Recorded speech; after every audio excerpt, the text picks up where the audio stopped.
Oh. How did it go? What do you think from the back seats?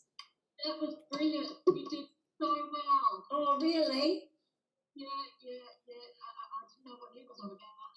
He was trying to make diversions there, and you pulled him up and gave him straight up the line. Thank you for letting me have the opportunity to have my say. And Sharon, perfect timing. Perfect timing. And what she said, it was clear. Oh, I'm going to turn off this video. Oh, we have a little wee chat. And the video's still on. You're on video. So I'm just letting you know. I'll turn it off in a minute. But I'll just say this, Sharon. Sharon, it was clear. It was concise. It was just a short little sentence, but it was extremely powerful. And when you read that piece at the beginning, it was very good, and we will read that again in the court, and we're going to be putting that into the court and I have informed him that we will be filing a referendum for an emergency injunction whilst we sort all this out. So that's going to get, because I'm going to be saying to the judge that we're afraid that they're going to slide things and put a lot of stuff through before we can do it. So we've got to get that injunction done today, and we will be asking for the court for it, and we will choose the most important of the list that we have there. We're going to choose the most important, which is going to be the Marsden Point, the Hipurpura, the immigration. That's going to be the key. We're going to ask for a temporary injunction on several key areas, signing us up to the United Nations with the WHO. That's going to be the key points that we're going to ask for a temporary injunction to stop them, and we, for whatever time it takes for them to sit down and talk to us.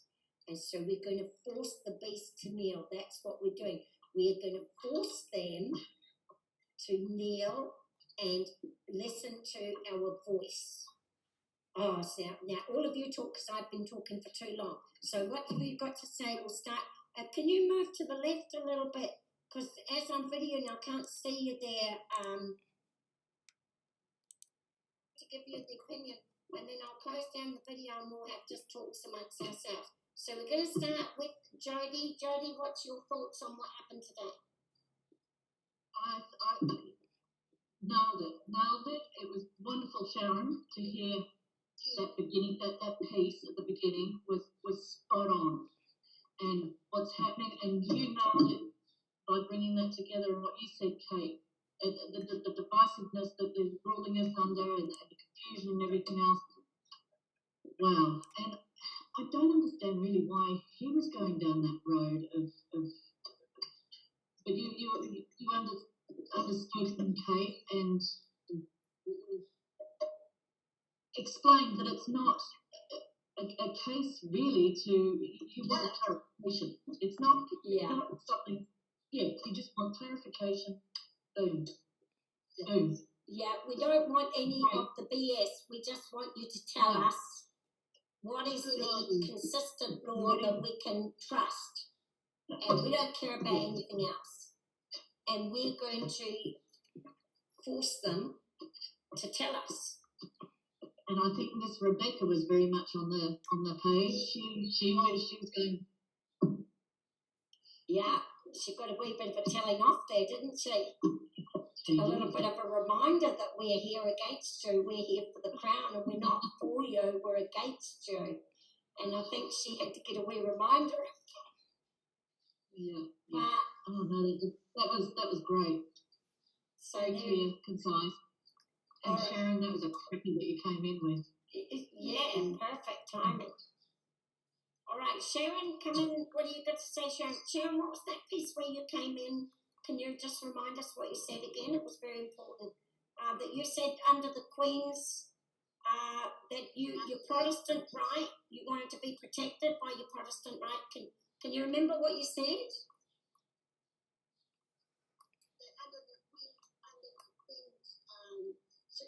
and Protestant rights subject as a subject.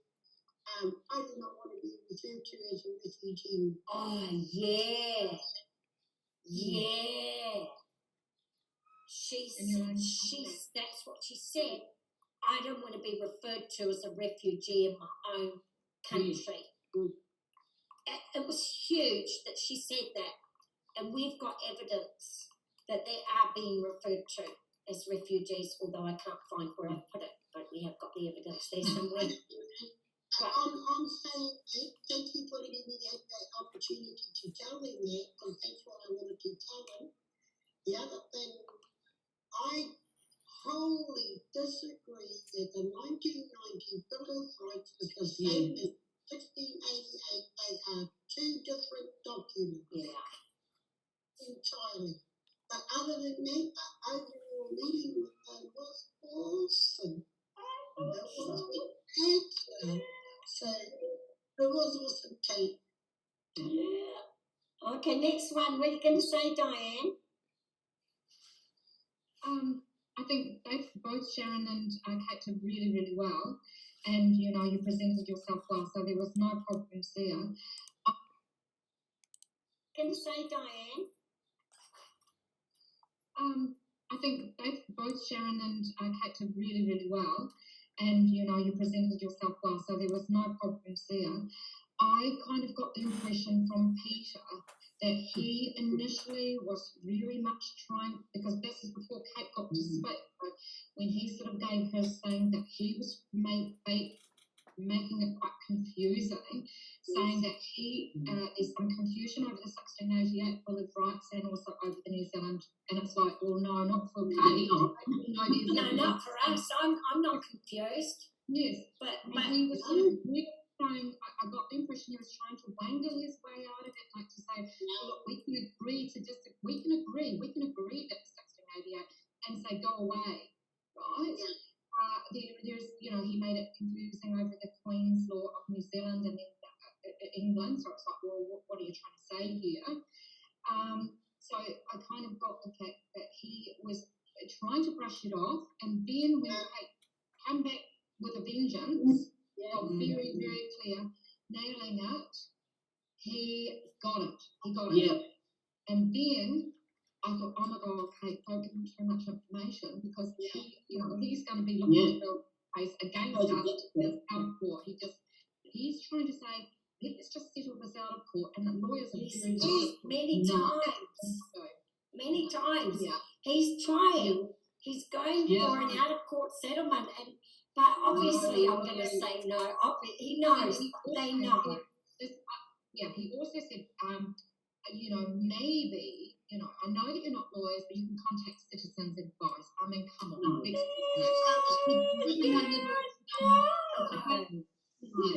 Like he thinks that we're really that stupid. No. He's a bit more savvy than that. And then he sort of said,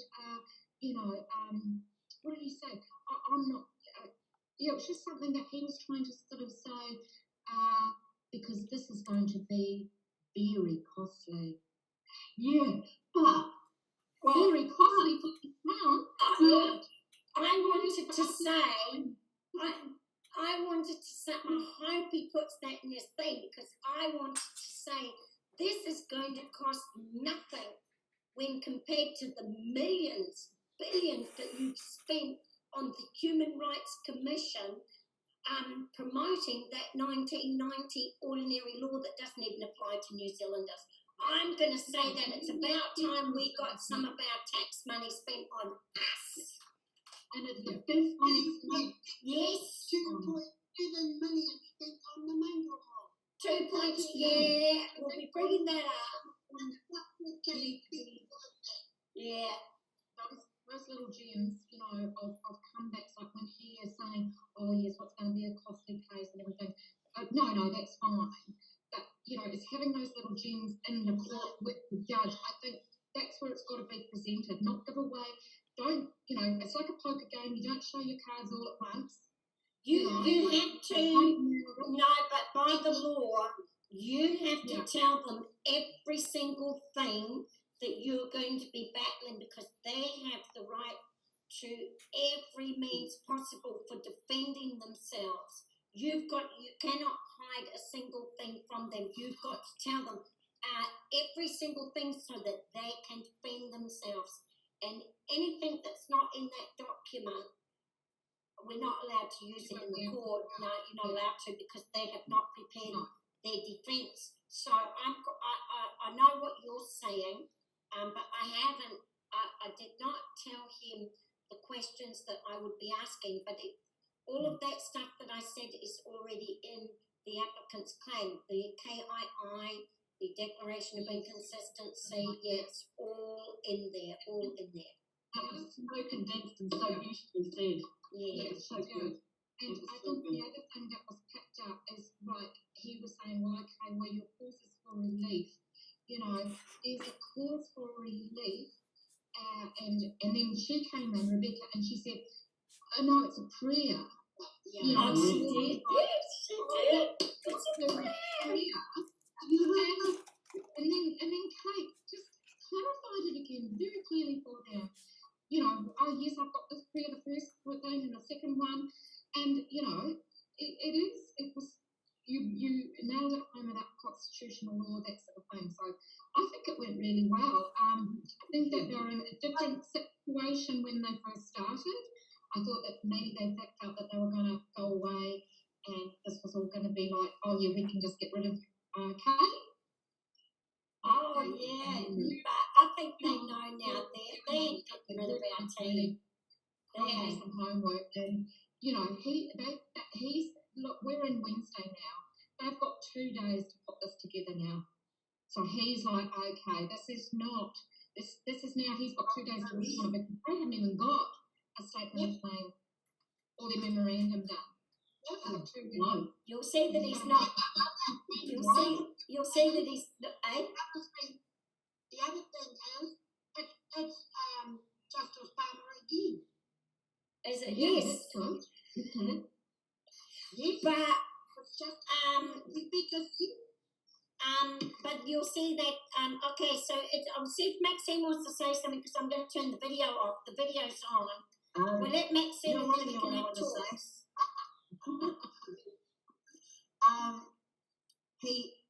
I just wrote while he was talking. I think everyone needs to do that but as far as his points, like he asked for clarity, and I think he did get clarity, and then we went a bit wonky. But I think we in the court we do need to stick to the points that we're asking, and because attacking the Crown for what government departments are doing is it's a waste of time and energy. Yeah. It's sticking to the points and it's sticking to the points and getting it across, and that's when I say that when you go into a court of law, it's facts that they sort of, you can't take emotion in there. Yeah. You just can't. Yeah. It wastes a lot of time, effort, and then we're bantering back and forth. Yeah. With trying to keep to keep it succinct, and because like you know, I've written it down. The declaration under which law is supreme, that got hit. He like you put that across. Yep. And then the one you mentioned about in the cabinet manual, complaining that the PM they're not holding to their oath. Yes. That was, you know, those are succinct. That was a hit, wasn't it? I think I got a hit there that they're not upholding the oath. To have these written next to you when you're talking, because it keeps you on track. Because of what we know and what we've been studying and looking at, there's a lot. I reckon there's a lot that Rebecca would have learned, because they don't look at the law like we do. They're employed to specifically deal with what's coming at them at the time, and they don't have this time to go. It's keeping to it to get the answer, because that's what this whole thing was about, was clarity. It may be that the judge sends us away again for us to have another meeting with them to break it down more until we can get right Define it. Yeah, it has to be defined. Yeah. Define it. So I think I defined it to him then. I said, even though there's 4 prayers, we ultimately want clarification on which is the supreme that we can depend on. We need one. So that's what I'm just saying. I said, we want a declaration that we have one law that we can go to in the chaos. I think I kind of got that. I tried my best. I think I got it. You pushed me into the corner. Yeah. And saying that, you know, it's not in motive or anything like that because it's lawyers and they do speak in a different, you know, there is emotion there. But, you know, the court is very aware that Kate is just a layman, right? So I think that could be a little bit of an advantage. So you're getting, you know, a little bit of free rein there, which is quite good because you're not having to speak split, you're not a lawyer. Yeah. That's why he's trying to perhaps steer Into lawyers. Yes. And That's why I said to Brent, we don't want lawyers with us. We really don't. And we can surmise or we can think about that, but it's like trying. Hopefully, when we go into court, we're going to walk out of there because our main thing is walk out of there with a judge's decision. That's it. Yeah. But when we get carried away, like when we go all over the show, we could go back into another meeting with a solicitor, which I'd love to avoid, because the main goal is to walk out of there on Monday with the judge having made a court decision. No, we're not going to get a decision. We want a court hearing decision. And you're right. We've had our talk, and that very good point there. Make a note. All right, I'm going to close this now.